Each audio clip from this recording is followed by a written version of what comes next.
Until you make the unconscious conscious, it will direct your life, and you will call it fate.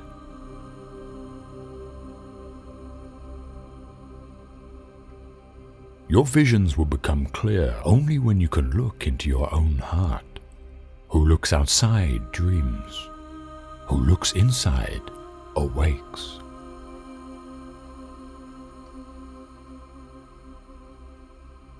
People will do anything, no matter how absurd, in order to avoid facing their own souls. One does not become enlightened by imagining figures of light, but by making the darkness conscious.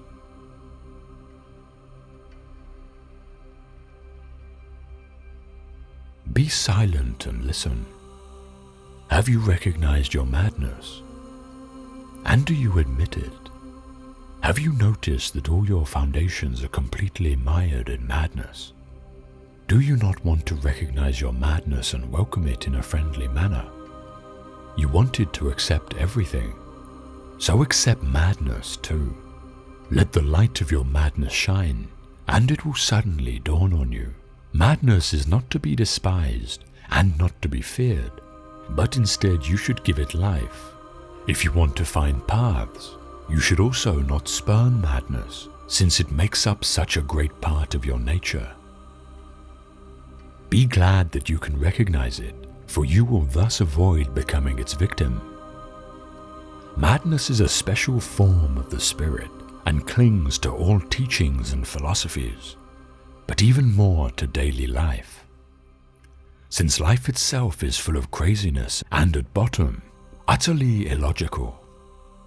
Man strives towards reason only so that he can make rules for himself. Life itself has no rules. This is its mystery and its unknown law. What you call knowledge is an attempt to impose something comprehensible on life.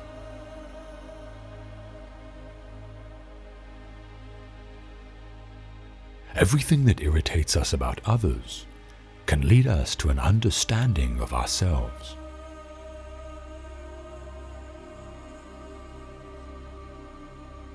I am not what happened to me.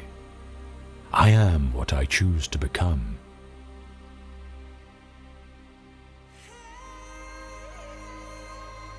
A man who has not passed through the inferno of his passions has never overcome them. As far as we can discern, the sole purpose of human existence is to kindle a light in the darkness of mere being.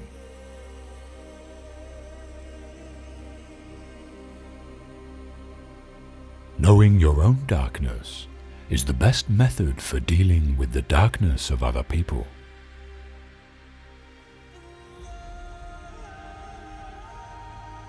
Loneliness does not come from having no people about one, but from being unable to communicate the things that seem important to oneself, or from holding certain views which others find inadmissible.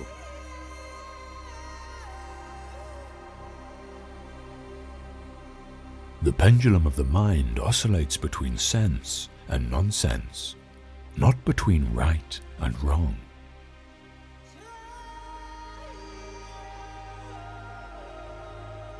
There are as many nights as days, and the one is just as long as the other in a year's course. Even a happy life cannot be without a measure of darkness, and the word happy would lose its meaning if it were not balanced by sadness.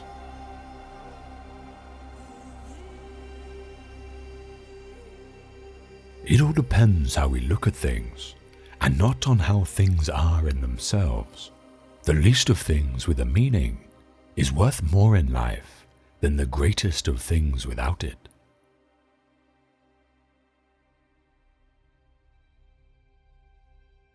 The first half of life is devoted to forming a healthy ego. The second half of life is going inward and letting go of it.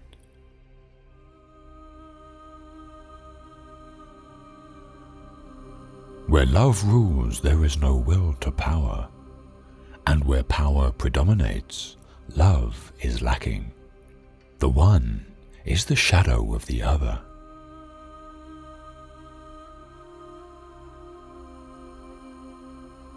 I am astonished, disappointed, pleased with myself. I am distressed, depressed, rapturous.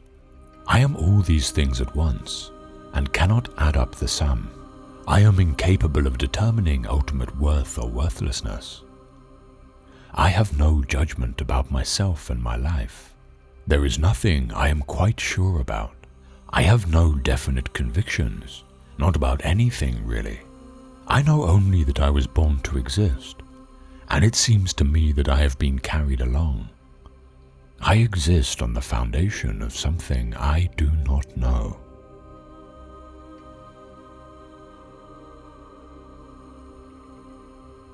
We should not pretend to understand the world only by the intellect. We apprehend it just as much by feeling. Therefore, the judgment of the intellect is at best only half of the truth, and must, if it be honest, also come to an understanding of its inadequacy.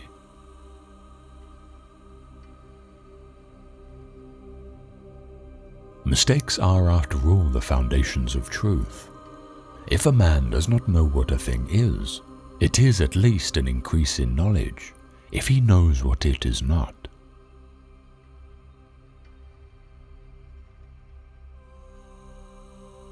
No tree, it is said, can grow to heaven unless its roots reach down to hell.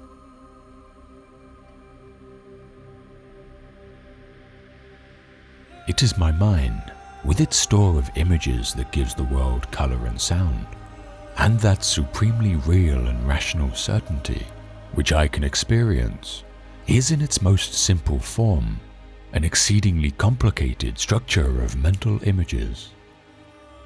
Thus there is, in a certain sense, nothing that is directly experienced except the mind itself. Everything is meditated through the mind, translated, filtered, allegorized, twisted, even falsified by it. We are enveloped in a cloud of changing and endlessly shifting images.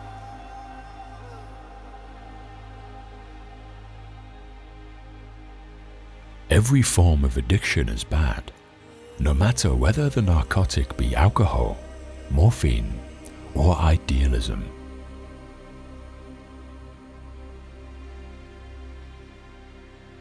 About a third of my cases are suffering from no clinically definable neurosis, but from the senselessness and emptiness of their lives. This can be defined as the general neurosis of our times.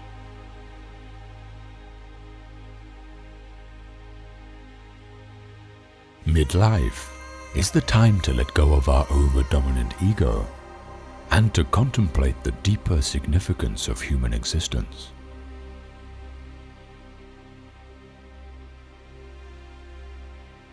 Wholeness is not achieved by cutting off a portion of one's being, but by integration of the contraries.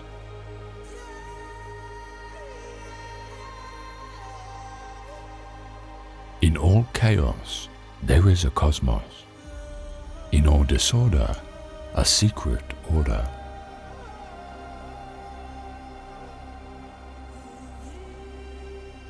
I have frequently seen people become neurotic when they content themselves with inadequate or wrong answers to the questions of life. They seek position, marriage, reputation, outward success of money, and remain unhappy and neurotic even when they have attained what they were seeking. Such people are usually confined within too narrow a spiritual horizon. Their life has not sufficient content, sufficient meaning. If they are enabled to develop into more spacious personalities, the neurosis generally disappears.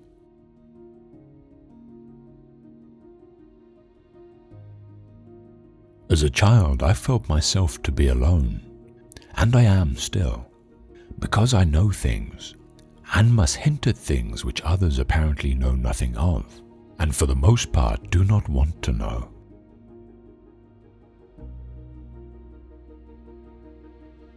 The acceptance of oneself is the essence of the whole moral problem, and the epitome of a whole outlook on life. That I feed the hungry, that I forgive an insult, that I love my enemy in the name of Christ. All these are undoubtedly great virtues. What I do unto the least of my brethren, that I do unto Christ. But what if I should discover that the least among them all, the poorest of all beggars, the most impudent of all offenders, the very enemy himself, that these are within me, and that I myself stand in need of the arms of my own kindness, that I myself am the enemy who must be loved? As a rule, the Christian's attitude is then reversed. There is no longer any question of love or long-suffering. We say to the brother within us, Raka, and condemn and rage against ourselves. We hide it from the world. We refuse to admit ever having met this least among the lowly in ourselves.